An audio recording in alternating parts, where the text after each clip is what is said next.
are chatting with David and Barbara Leeman today about their new book, Our Hymns, Our Heritage. Thank you so much for taking the time to chat with us today. Thank you for having us. Our privilege. I'd love to hear the story behind how this book came to be. Obviously, you have an interest in the hymns. We Yes. do, and in children, most of all. I was a teacher in a private school in Dallas, Texas, and we had formal chapel services there, and we used hymns. We taught hymns to our children, and the time came that we needed to replace our hymnal. So we decided that we would put together one custom for exactly what we wanted, the hymns that we wanted, which was a very difficult decision. And then besides him, we thought, well, why don't we write a little history about the composer, the author, and the history of the writing of the hymn, and then a little bit about explaining some of what's in it. And so that process started in about 2008. And we worked on that on and off for a few years, and self-published a book called Hosanna Loud Hosannas, which we used in our school. And when we started, it started getting around and people started seeing it. People loved it, and we were selling way beyond our school for that use. And so the time came then when that chapter was over, and we decided to present it to Moody and ask them if they would publish it. And so that's the short story, I guess. A short story. I feel like I should apologize to Canadians because there is a wonderful Canadian hymn, What a Friend We Have in Jesus, that didn't make the cut. And I love that hymn. I really do. But it was difficult to narrow the number of hymns down to 120, which was what we tried to do. Right. So if we ever do it again, I think I'll add What a Friend We Have in Jesus. Or maybe volume 2. Yeah. Volume 2, there you go. There you go. Right. That's right. Yeah. But we loved exploring what we thought were some of the best hymns that every student, every child, every adult should know.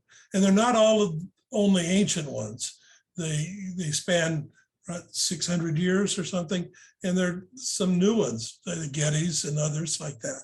So it's a pretty good variety, I think, that we are able to introduce children and families to.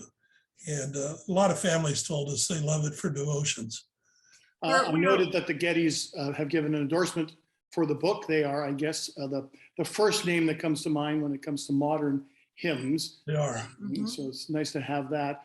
I was looking at one of the pages, so I'll just use this as an example, when I survey the Wondrous Cross. So the way you've got this book laid out, it tells me that it's for the Lent season, tells me that Isaac Watts wrote this, it gives a history of it, and it actually has the music in it as well. So people can, well, if they don't know the hymn, then obviously they can look at that. When it came to choosing a song, like when I surveyed the Wondrous Cross, obviously it's familiar. What are some of the other criteria you were using in narrowing that down to 120? Well, first of all, in teaching children and over the years, I think that children deserve the very best of music. They deserve, sometimes we trivialize what we give to children because we think that's what they want to hear. But children love what they know. And so if we teach them what's beautiful and what's good, even if it may be difficult at first, that's what they're going to learn to love. And so it had to be music that met standards of past, that's why so many old hymns that have been around for hundreds of years. We actually had 600 years. We actually have one in there that the text is from the 4th century. The early Christians sang it back then. So I think excellence was one thing we were looking for in composition, in texts. I think that the hymns have represent some of those beautiful sacred poetry in the English language. And so that would be, I mean, I'll start there with that. You may have other criteria, but that was, for me, that was excellence, what the best.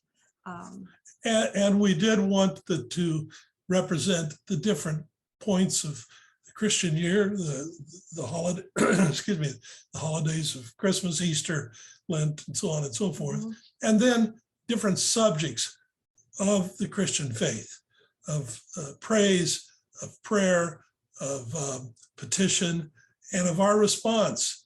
When God speaks to us, how do we respond? What do we say to him? We can say it in a song. And so we tried to choose across a broad spectrum because we believe an excellent hymn is one that's well chosen. And so we hope that we hit that. Dave briefly alluded there to our 3 sections.